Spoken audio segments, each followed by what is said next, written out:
All right. Good morning. No, it's not morning. Okay. Good afternoon, everybody. Hey, Kenny Woodard, send me an update. Hey, Diamond, how are you? I think I'll see you tonight, right? Good to see you, everybody. I'm going to say hello, and then I'm going to get in. My workout was bananas. It was amazing. I'm gonna say hello, Pastor Mike. How are you? His and her money. How are you? How are you? I'm gonna say hello, and then I'm gonna get into my afternoon scope. D. Dwayne Kemp, how are you? Bakersville, Crystal Martin. I look like an urban terrorist. Hello from Mississippi. Hello, Grand Rapids, Denver, Indianapolis, Tulsa. Okay, Maryland, Philly, East Chicago, Phoenix, Arlington, Texas, Frisco, Texas, Alabama, right, right, Black Lives Matter. I think that's Connecticut, Montreal, Canada, awesome. Kentucky, yeah, the gym and me just I just put a brutal beating on my back, man. I mean, just crazy. Style by Gemini. Yeah, my friend is at the Revolution. All right. Hello from ATO Dream Center. Awesome. Awesome. Yeah, that's my guy. Jamone Glenn is one of my great friends. Warren Pitts Jr. I work out probably about 5 to 6 days a week. I normally take the weekends off. Gainesville. Okay. Awesome. Atlanta. All right, do me a favor, share this. Y'all know how to do that. I ain't got to tell you. Swipe left to right, up to down. Y'all know what to do. So let's go and let's get some afternoon thinking done. Hey, Liz, Dallas, good to see you. Gainesville again. Hello. Wisdom is the new black. Hey, sweetheart, how are you? So let's do some thinking and let's do some talking. And let me give you some parameters for some further evaluation. If you have not watched the replay of my morning scope entitled See-Through, then go back and do that. That'll give you a little context for what we're about to do and what we're about to think through. I love training people how to think, and I think that not controlling how they think, but providing templates and parameters for the thought process to be complete. It's very important. And so I often, especially with leaders, one of the things that you would be shocked about is how many leaders have not been trained to process, particularly from platforms. You know, I watch a lot of leaders. Hey, Aaron Bailey, how are you? I watch a lot of leaders neglect the fact that there is a certain price when you have a certain platform, and so there are certain expenses that you incur when you do or say or behave or allow a lot of things because of the platform that you have. And so the thinking and the thought process is very, very, very important. So what I'm going to do is give you some training really quickly. Good, I'll see you Sunday. What I want to give you some training real quickly is how to process, assess, evaluate the condition of your soul. Now, let me ask you a question. How healthy is your soul? Let me ask you that. How healthy is your soul? If I were to ask you that over coffee and Starbucks, because there is no other place to drink coffee, how would you answer? What is the condition of your soul like? Let me know. You would say poor. Okay, that's honest. How would you answer? It can be healed. It's hurting. Good, good, good, good. You would say poor. There is room for improvement. You would say broken. You would say good, good, poor. Okay, I guess. These are some very honest answers. It depends on your definition of healthy. Okay, you would say redeemed. Interesting. A little weak. Okay, good. Unsure. Hurting. Good, good, good, good, good. Now, listen. One of the things that is very important if you are going to be able to make any progress in this untrained, who is this? B.O. Johns, I have not seen a more profound answer than that in this entire scope, although it's 3 minutes. A couple of things that I want you to think about. Number one is it is extremely easy to live life, to give out, to hear teachings, to be made aware of things, and to just get caught up in the activities of life, schedules, demands, functions, duties, agendas, deadlines, etc., etc. It is extremely easy, perhaps too easy, to be vested in those things and not be aware of the condition of your soul. That is very important. Unfortunately, the way the church and the way Christianity has been projected to you heretofore is that the only thing your soul needs is to be saved.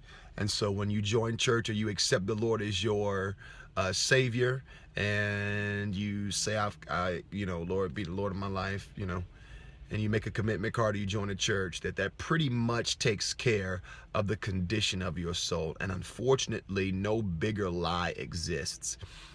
Certainly, it guarantees the security of your soul in eternity. It, however, does not determine the quality of your life as handled by your soul on earth. This is why there's a lot of people who are going to heaven who are living in hell. There's a lot of people who are going to heaven, if they're holy, that are living in hell. The reason is because people have not been equipped on how to handle, no, we won't be adding you, and whenever you promote yourself, I'm going to block you. Anyway, because the church has not necessarily equipped us on how to handle, how to assess, how to evaluate the condition, the health of our soul. Possibly because a lot of the discussions that need to be had about the things that affect the soul are largely neglected. And so the church has basically become a place with a lot of different options for medicinal purposes. And our Christianity is suffering because we have become great at teaching people and certifying people on how to cope. But becoming as the Son of God also involves you being aware and you being alert and you being invested in the condition of your soul. Has nothing to do with your gifts necessarily, though that is important. Has nothing to do with your even what you want out of life, but your soul affects all of that. The war over transformation is whether or not you can bring your soul under the subjection of your spirit, and that your soul begins to respond to the leadership and the influence and the dictates of your spirit. So because of that, we have a major uphill climb, and it's that we don't know what to do with the soul. Most of us, as we just answered, don't really know how it's doing. And it's interesting that with grocery lists, vision goals, vision boards, career plans, money goals, all that stuff, budgets, a lot of people don't realize how many areas of your life are directly impacted by the state of your soul. And I'm going to tell you, one of the things that affect it is talent. When you are talented, when you are visionary even, when you have ambition, it is one of the primary things that distract you from being able to really know where your soul is and whether it is healthy or whether it is sick. Talent is a massive talent or ability. Either one of those two things, categorically speaking, have the power to distract people from what the real condition of their soul is. So in our church, for example, when I notice that somebody is going through or having challenges or sin cycles or bondages or not succeeding in relationships, the first thing I do is remove them from the handicap and the attachment of their talent. Because often when broken people cannot comprehend or handle the depth of their brokenness, they find a skill. They master the skill, they master the talent, and that is what projects, or the side of themselves that they project to the public, and it kind of serves as an armor to keep people seeing the real condition of where they are in their soul. So let's do some background. Your soul is obviously your mind, your will, your emotion, and most people don't add this, but I'm going to say your intellect. I think that your intelligence and its level is a part of your soul and your soulish self. And so the challenge is why people don't change, can't change, find it difficult to change, is because the goal and the aim is to become spirit-driven, spirit-led, right? But the challenge is as naturally and innately soulish people, there is a process, there's information, there is accountabilities that need to be projected on you if you're going to learn how to switch who is in the driver's seat of your life. Now, as long as your soul is in the driver's seat of your life and your decisions and your relationships and what you want and what you crave and what you desire and what you see for yourself and what you believe about yourself, as long as your soul is in the driver's seat, you will never have stability in life. Point blank, period. You may be an even-keeled personality. You may have the ability to hold people's secrets. You may be a good friend, but stability is something you'll never have. Peace is something you'll never have. Shalom is something that you cannot achieve, because the word peace or shalom means to have nothing broken and nothing missing. So this is probably conflictual to a lot of you, because broken people are still blessed. Broken people have a lot of money. Broken people sometimes do great as parents, husbands, whatever. But the condition of your soul can only be confronted during a painful or a traumatic experience. How you handle pain, trauma, and disappointment carries the ability to reveal to you the state of your soul. Now, my numbers were a lot higher, but obviously they're gone down because I'm dealing with people about stuff that's not prophecy and gifts. But I'm telling you, as a overseer, bishop overseer of gifted people, a lot of the talented intercessory prophesying people are the most dysfunctional. Some of the most talented prophesying gifted demon chasing churches have the worst marriages, and their children are dysfunctional and they can't finish school. We need to have a real broad talk about the condition of our souls and the things that affect them, and why getting saved does not necessarily guarantee that you've dealt with your history or confronted where you've been and what it's done to you. So here is the principle and the frame of mind we're coming from right now. The frame of mind that we're coming from right now is this: you need to be extremely deliberate and extremely methodical about caring for the condition of your soul. And your soul is confronted through painful events, traumatic experiences, and disappointments. Painful events, traumatic experiences, and disappointments. Listen to me. It takes pain, trauma, and disappointment to reveal to you where you really are. Convenience, comfort, and amenities conceal the condition of the soul. As long as things are going the way you imagined, and as long as things are going the way you had hoped, you will not really know where your foundations are. This is why people are so jarred when they end up doing things they never thought they would do, feeling things they never thought they would feel, falling in ways and in things that they never thought they would fall in. Is because comfort has a way of concealing the true condition of the soul. So when comfort leaves, when convenience leaves, when your amenities leave, then you really have the opportunity to x-ray where you are, but most importantly, what has the power to shake you. And it's not until you come face to face with what has the power to shake you, unsettle your decision, disturb your destiny, that you'll really know what your real enemy is. And it's so much more profound than people. So we are dealing with a generation who has no resources, probably because of frail preaching and piss poor examples of Christianity, that has no idea on how to handle the conditions of their soul. Primarily because 90% of churches in America don't cast out devils.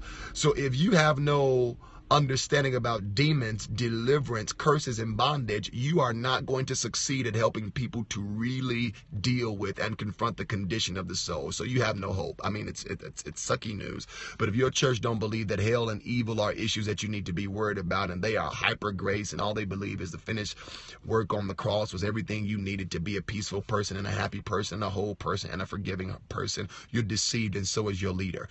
If you are not in a house of war, then all you need is one good, strong wind from life, from infirmity, from family, from money to reveal to you where you really are.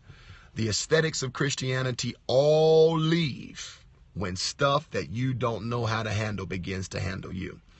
And so you need to develop some soul goals, because the condition of your soul determines the depth of your love. The condition of your soul determines how quickly you recuperate and recover. The condition of your soul will determine your endurance and what has the power to make you quit. The condition of your soul has the power to dictate what you do with desire.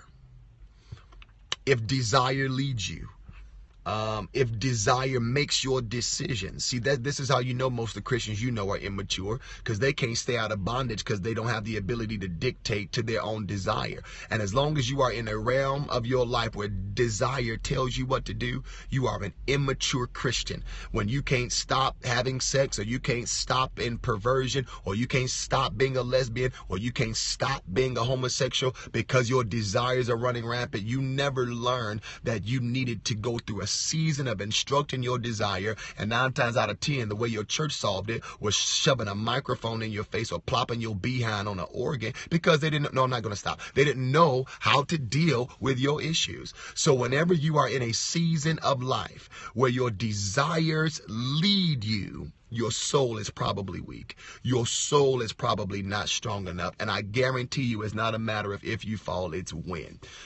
Your soul is also going to dictate what you perceive about destiny.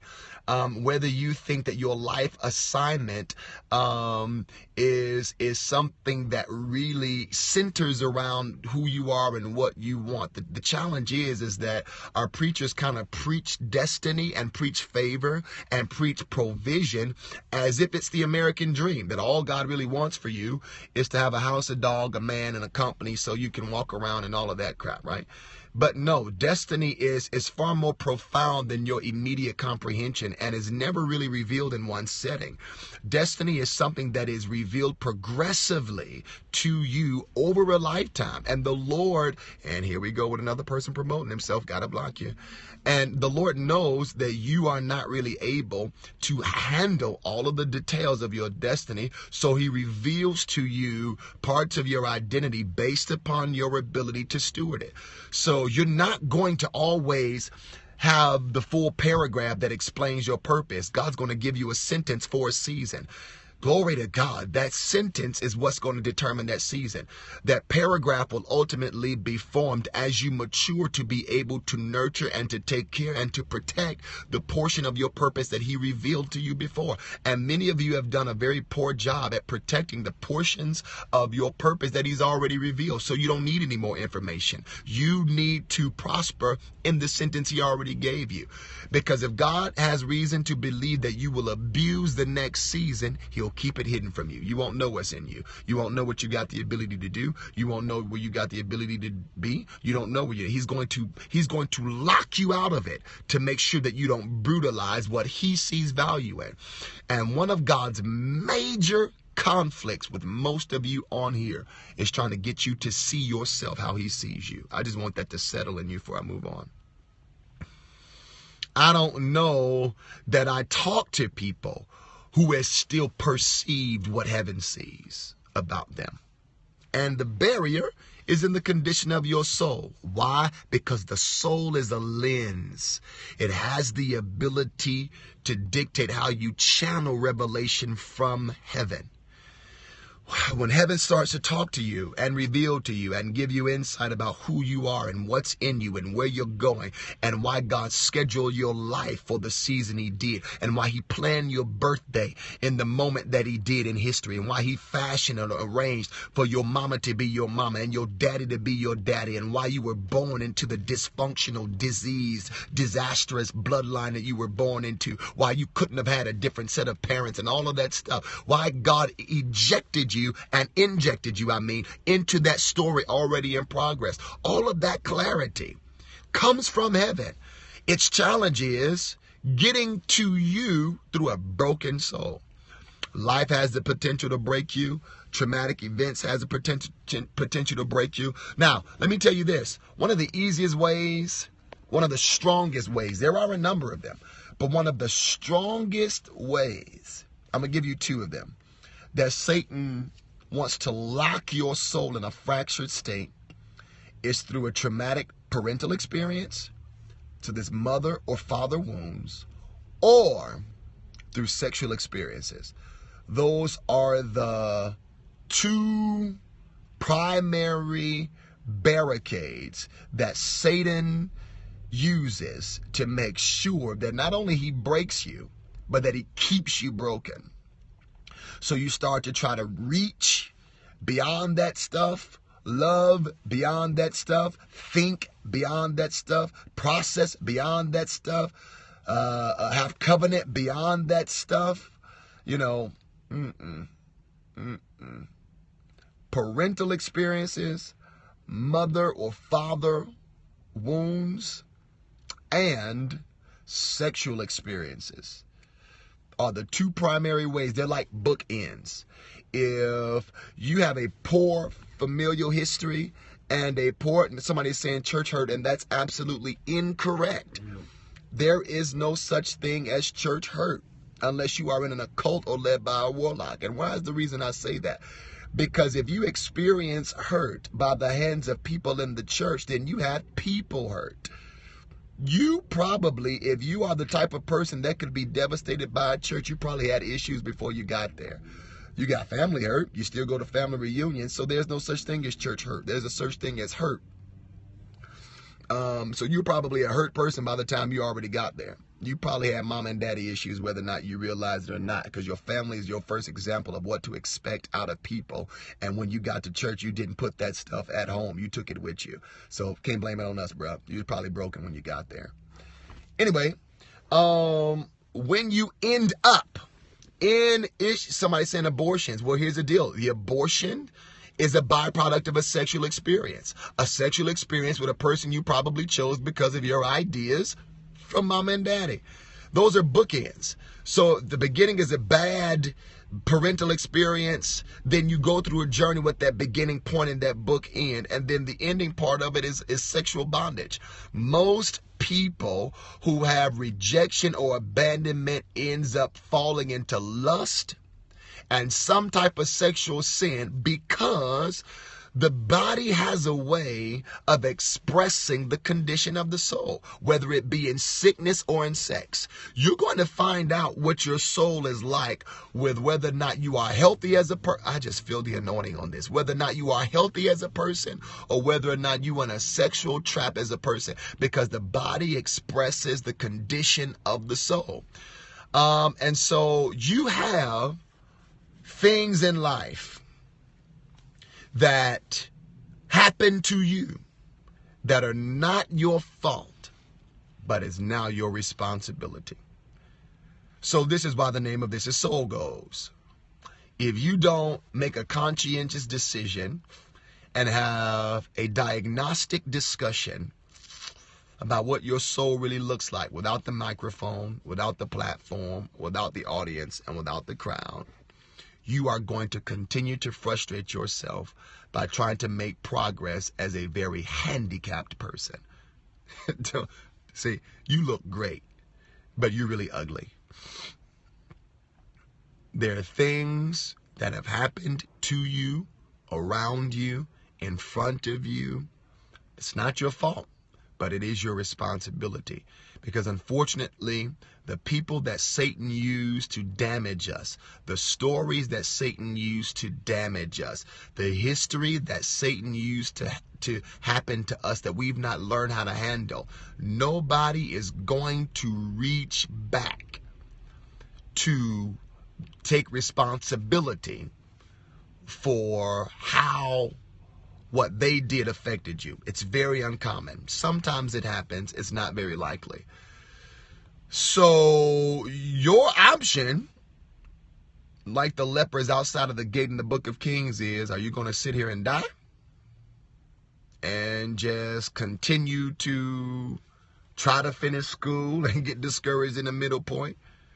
Try to lose weight and get discouraged in the... See, the problem is everything in your life that gains you endurance in your successes is founded in the state of your soul. Success is inevitably a soul issue. Now, you can reach it with a sick soul, but I guarantee you won't stay there.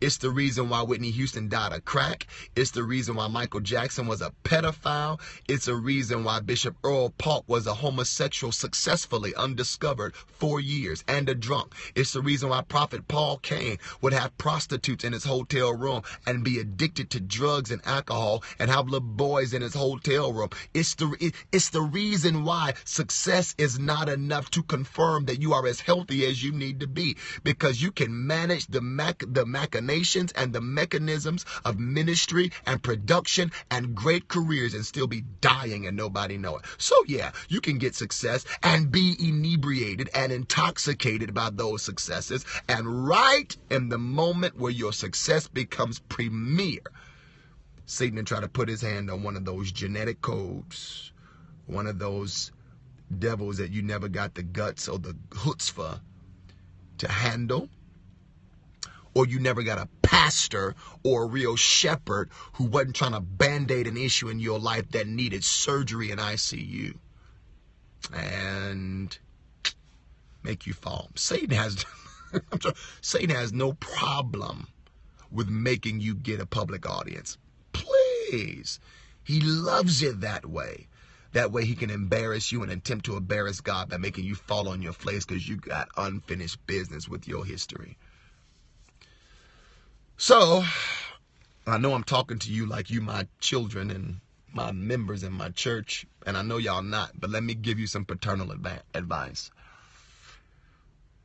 Make it your obligation, period, to evaluate the condition of your soul, review it, reflect it, and don't just stand there. Do something.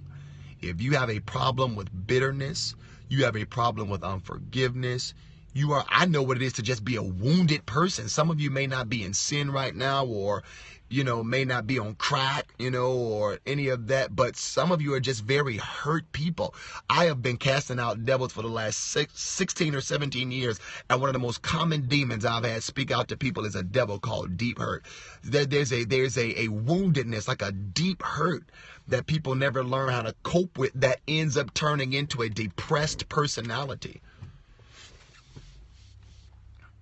Gender confusion. It's a part of the spirit of the age. But there are things underneath them cross-dressing and things underneath all of that stuff. We need deliverance, but we need shepherds. One of the common, from an apostolic perspective, one of the common issues we have is that we don't really have real shepherds. Sure, we have a lot of preachers, but we don't really have a lot of shepherds. Our churches do not encourage relationships, and some of this stuff can only be revealed by relationships, which is why you deceived and think you're better off than what you are, because it takes a team to reveal where you are. It takes to make you come into community to reveal where you really are, which is the hard truth, is why most of you don't like community and stay to yourself, because you know that conflict is going, and the inevitable challenges that come with making friends and relating to people is going to reveal that you are not where you think you are, and them insecurities are going to manifest, and them competitive tendencies that come from rejection and a lack of confidence is going to manifest. Especially you preachers, y'all some of the most rejected people I ever met in my life. It's not your fault, but it is your responsibility. So, you need soul goals. I made a soul goal today.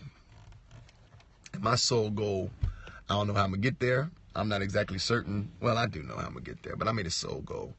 My soul goal, or one of my soul goals this year, well, I have two soul goals. Here are my soul goals. Now, it's already very, very, very difficult to offend me as a person.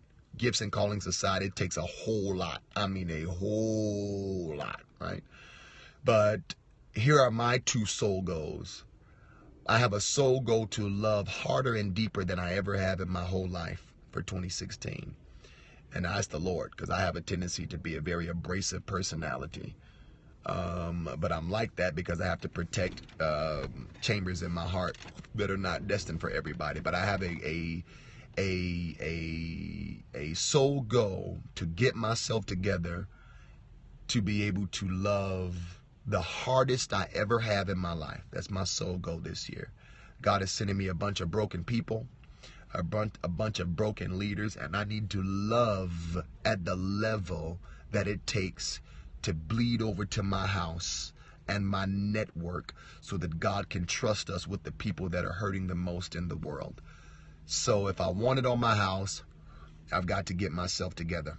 And so I am evaluating right now what are the hindrances, the fears, the interferences to my being able to love at the deepest depth of my capacity, and what has affected that, who did it, why they did it.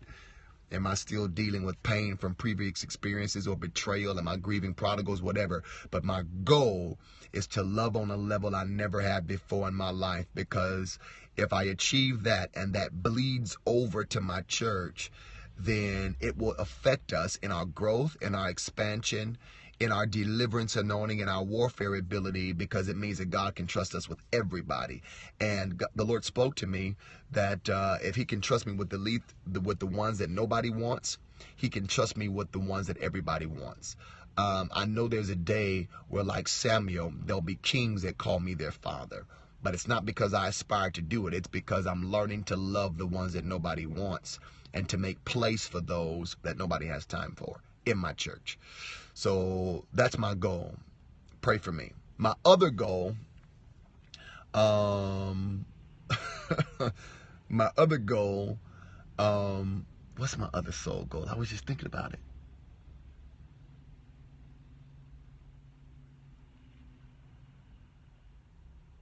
Crap. Oh, here's my other goal. My other goal is to become unoffendable.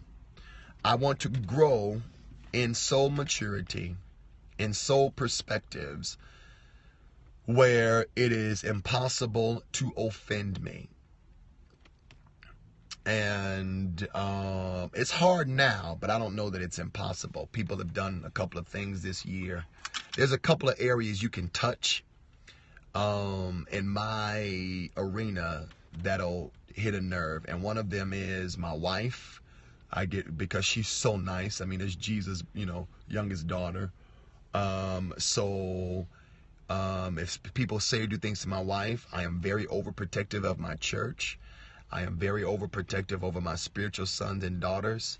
And I have a issue with that. So Satan knows that if he may, and I also have an issue with betrayal.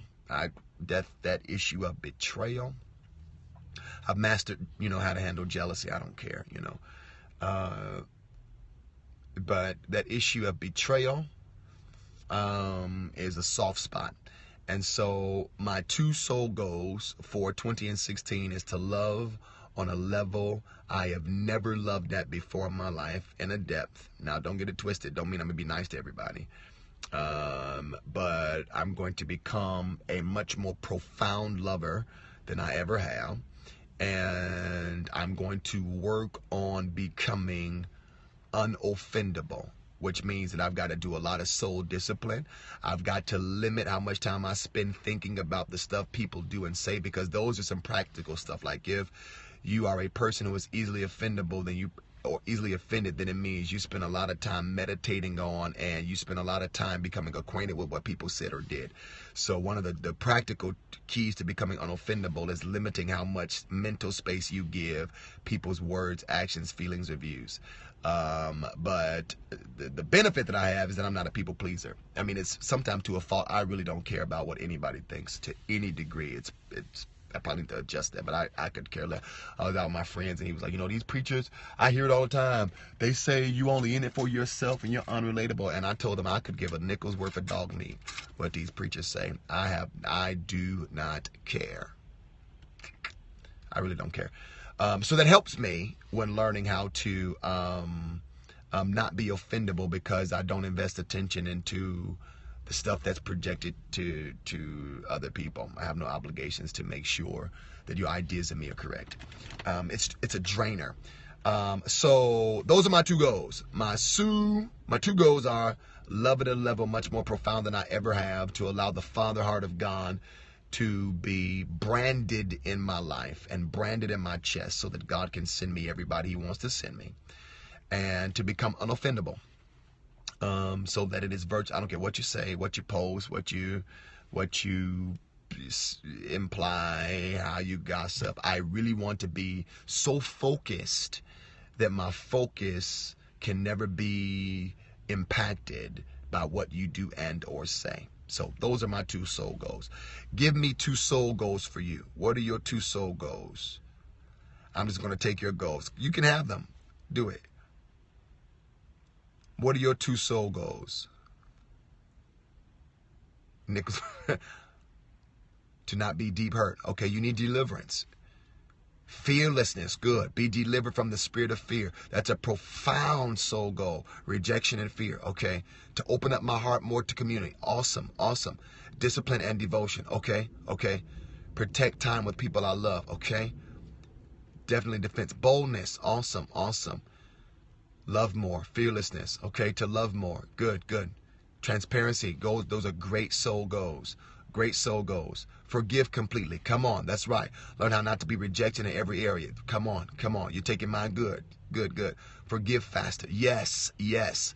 That's the trick to learning how to forgive, is that you put a deadline on it. The longer you go without the absence of a conversation like that, the more Satan builds a case in your heart, and it becomes difficult. You kind of thicken the wall of your soul, and the danger to that is it becomes harder for you to be convicted by the Holy Ghost if you spend time in unforgiveness. Worrying about what people say and forgive quickly. Good, good, good. More compassion. Good. To stop second guessing. Okay, good, good, good. Transparency in new relationships. That's strong. That's very strong. You take both of mine. Okay, good, good. Now, let me give you some advice, and I'm done. My advice with this is that there are two things that you need to do this well. There's about 10, but I'm only give you two.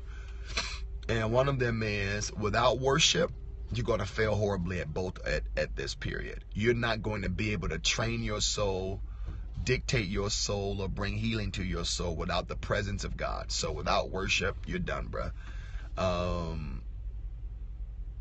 Yeah, that's the bad news, is if you're not in a worshiping church, if your personal worship time is inconsistent, you will keep a sick soul, because you don't have access to the resources you need to bring health back into your history and health by your level of life. So if you are still timid in worship, you don't bow, you don't sing, you don't lift your hands, you are not expressive, you have difficulty with expressing with God, or you have intimacy issues, or without worship, you're going nowhere. And that's not debatable.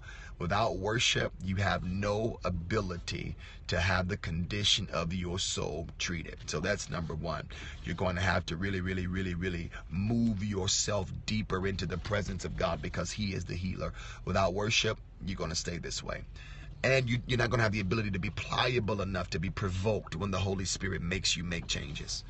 Number two, without an environment, a real mentor, a discipler, a coach, a spiritual father, a shepherd, a leader in your church, friends that I wouldn't put on the same level as an authority figure, but peer level, without the ability to have real transparent conversations. And here's why I'm pushing the conversation. You need to be accountable for your condition. Don't just walk around with the knowledge that you are a certain way. but you've got to be made accountable for it so that you don't just walk around wounded. Let me tell you this, if you don't become accountable for the condition of your soul, you're going to become a Jezebel. What happens is when wounded people don't take responsibility for their woundedness and do anything about it, they become extremely controlling and extremely manipulative. Because when life gets out of whack, they grab a hold to things and people and relationships to make sure that it never ever gets out of control again. So you become a controlling person. A lot of prophetic people, they need to live. If I feel like a person has a legitimate prophetic calling in life, one of the first things I do is take them through deliverance from the spirit of Jezebel, because they probably have a controlling demon. And so if you walk around with the knowledge that you are a certain way as far as your soul, and you don't make yourself accountable for its conditions, its fears, its statuses, you're going to become extremely manipulative and you're going to become controlling. So if you're a pastor, you will become the Saul you're running from. If you allow your soul sickness to stay where it's been, you're going to turn into Saul. Now, you used to be David, but I guarantee you, you're going to get a dagger in your hand next. You're going to stab and you're going to kill everything and everybody around you that you can't see. So you're running from Saul now and his daggers, but I guarantee you, as surely as Jesus is Lord, if you don't do something about this, you're going to be the one with the dagger next. And if you are a woman or even a man, because Jezebel is not a gender, you got to be accountable for this stuff. All right, I love you guys. I'm leaving the gym. I'll talk to you soon. Peace out.